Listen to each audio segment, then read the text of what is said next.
Assalamualaikum warahmatullahi wabarakatuh. Nah teman-teman, selamat datang di channel saya, Risma Fitria.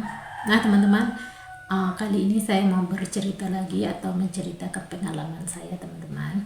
Yang pertama itu kan saya sudah cerita tentang belajar bahasa, yang kedua komputer, yang ketiga menggunakan alat transportasi, yang keempat itu belajar bank, kayak bank gitu. Yang kelima yang penting sekali itu teman-teman, yang kelima itu yang paling penting, yaitu belajar mengira barang itu teman-teman. Kenapa kita harus belajar? Kalau di sana itu panggil kira stok gitu. Kita mengira stok atau jualan kita itu teman-teman. Contoh kan saya jualan pakaian kayak gitu kan. Jadi pakaian itu harus dikira berapa keluar, berapa yang masuk gitu. Jadi setiap bulan itu harus jelas teman-teman, pembukuan saya itu harus jelas. Jadi di sana itu saya kerja itu memang disiplin teman-teman kayak gitu, nggak main-main kayak gitu. Jadi walaupun saya itu nggak dipantau, nggak selalu bos datang, nggak selalu manajer datang kayak gitu, tapi setiap bulan itu akan dipertanggungjawabkan setiap apa yang kita kerjakan teman-teman. Jadi setiap bulan itu, akhir bulan itu teman-teman, mesti kita akan audit. Kalau di sana panggil audit. Audit itu dia akan datang teman-teman mengira barang kita kayak gitu. Contoh di dalam kedai kita itu ada jualan baju kan. Jadi yang baju yang harga 39 contoh kan, harga yang 39 tinggal berapa helai, harga yang 60 tinggal berapa helai, harga yang 100 itu tinggal berapa helai kayak gitu teman-teman. Jadi harga, setiap harga itu teman-teman akan ada contoh harga yang 39 itu ada 500 helai kayak gitu kan. Di bulan kemarin ada 500 helai, sedangkan kita jual sudah 200 helai kayak gitu kan. Jadi 500 tolak 200 harus ada totalnya di akhir bulan ini, harus ada 300 helai teman-teman ya.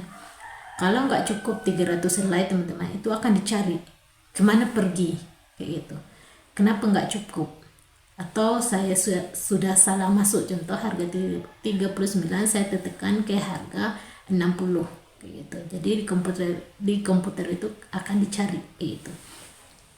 Jadi sistem di situ, di tempat saya kerja itu teman-teman disiplin, harus bertanggung jawab kayak gitu teman-teman. Jadi saya diajar contoh yang driver yang antar barang itu teman-teman, itu dia akan ada satu surat. Contoh kan hari ini diantar barang harga yang 39 itu ada 200 helai. Surat yang dibawa dengan driver itu akan diserahkan kepada kita. Jadi kita harus cek dulu apa betul barang itu sama dengan yang ditulis apa enggak itu teman-teman. Jadi setiap barang yang masuk itu harus dihitung dulu sebelum kita masukkan atau sebelum kita gantung untuk dijual kayak gitu teman-teman. Kita harus hitung dulu ada betul nggak itu ada 200 helai kayak gitu. Karena ditulis dalam receipt yang dibawa dengan driver itu kan ditulis contoh 39 itu ada 200 helai kayak gitu. Jadi kita harus hitung. Kadang teman-teman ada juga mungkin bos kita ini mungkin mau menguji kita kan, mau menguji kejujuran kita, ada juga teman-teman. Saya pernah dulu harga contoh kan, harga yang 39 ringgit itu teman-teman diantar ditulis di situ cuma 200 helai. Tapi di waktu saya hitung itu teman-teman ada 300 helai. Jadi saya cepat-cepat aja call dekat bos, saya beritahu bos ini harga yang 39 ini tadi saya sudah hitung 2 sampai 3 kali, itu saya hitung itu totalnya nggak sama kayak gitu. Totalnya di dalam receipt yang dia bagi itu ada 200. Jadi kita jelaskan aja teman-teman, ada 200 sedangkan saya kira ada 300. Jadi nanti saya bagi tahu dekat bos pun akan masukkan di dalam komputer dia sendiri, dia tambah total itu kan jadi tambah lagi 100 kayak gitu kan. Jadi ditambah dekat dia punya office sendiri, saya pun akan tambah di dalam komputer saya kayak gitu teman-teman. Jadi hasilnya nanti akan sama kayak gitu. Jadi kalau lebih pun mesti kita bagi tahu, kurang pun harus kita bagi tahu kayak gitu. Jadi setiap stok yang sampai mesti harus dikira, ramai nggak ramai orang mesti harus kira dulu teman-teman.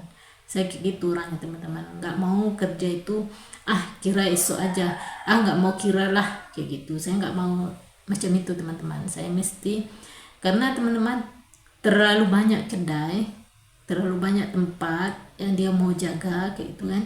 Kadang-kadang mungkin salah letak barang yang dari tempat lain diletak ke tempat saya kayak gitu. Jadi seandainya kalau barang tuh kurang, jadi bos akan tanya duitnya kemana kayak gitu. Jadi saya mesti kira, saya mesti hitung teman-teman. Saya nggak mau nanti kalau barang tuh yang salah hantar jadi nama kita yang buruk gitu. Saya nggak mau. Kalau barang tuh lebih oke lagi kan, kalau seandainya barang tuh kurang kita mau jawab apa gitu kan. Jadi kita berinisiatif sendiri teman-teman, jangan kita kerja itu asal-asalan kayak gitu. Diantar sudah ditulis sekian ya udah gantung aja kayak gitu. Saya nggak mau seperti itu teman-teman. Walaupun saya jaga sendiri, kita tahu sendiri kan. Jadi kadang-kadang ada teman-teman ini, kadang-kadang ada yang pikir kayak gini teman-teman, kita jaga sendiri, kemana mau hilang kayak gitu kan, buat apa mau kira lagi kayak gitu kan. Tapi saya nggak mau. Seandainya tiba-tiba barang itu salah hantar, untunglah barang itu kalau lebih. Kalau barang itu nggak lebih, barang itu kurang, kita mau jawab apa kayak gitu kan. Jadi saya diajar semua cara memasukkan stok itu, tambah stok itu di dalam komputer itu diajar sekali teman-teman. Jadi saya sudah pandai gitu. Itulah teman-teman. Jadi nggak semudah yang teman-teman bayangkan kalau kita datang ke sana itu teman-teman. Semua itu, kalau ini mungkin nasib kita lain-lain kan.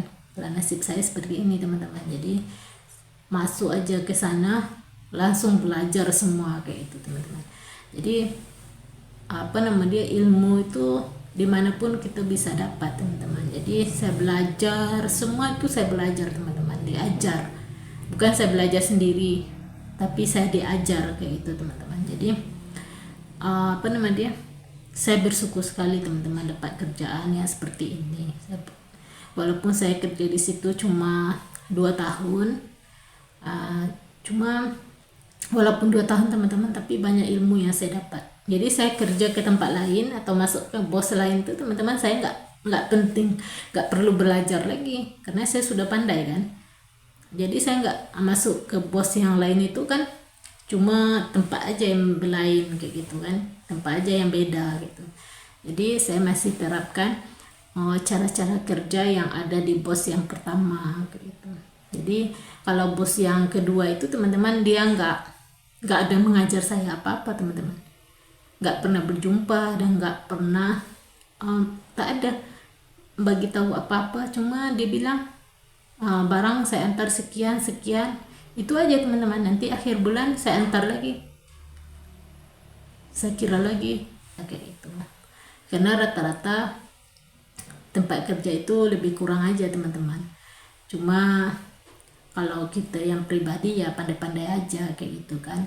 Jangan kita masuk ke bos yang lain kita jadi malas, jangan kayak gitu. Jadi kita harus berinisiatif sendiri. Jadi mengantisipasi supaya tak mendatangkan hal yang buruk kepada kita kayak gitu. Jadi contohnya untuk mengira stok kita itu ya kita berinisiatif sendiri, nggak penting kita harus bos yang bagi tahu dulu kayak gitu. Jadi kita menjaga juga kan, kadang-kadang kita nggak tahu juga kan, kadang ada yang driver yang mencuri, kadang ada drivernya yang salah hitung kayak gitu. Jadi sampai kitanya jadi lain gitu. Jadi berinisiatif sendirilah teman-teman kalau kita dimanapun berada kayak gitu. Jadi buat teman-teman di luar sana, tetaplah untuk semangat dan jangan lupa untuk support selalu channel saya ini. dengan like, subscribe, dan komen. Bye bye.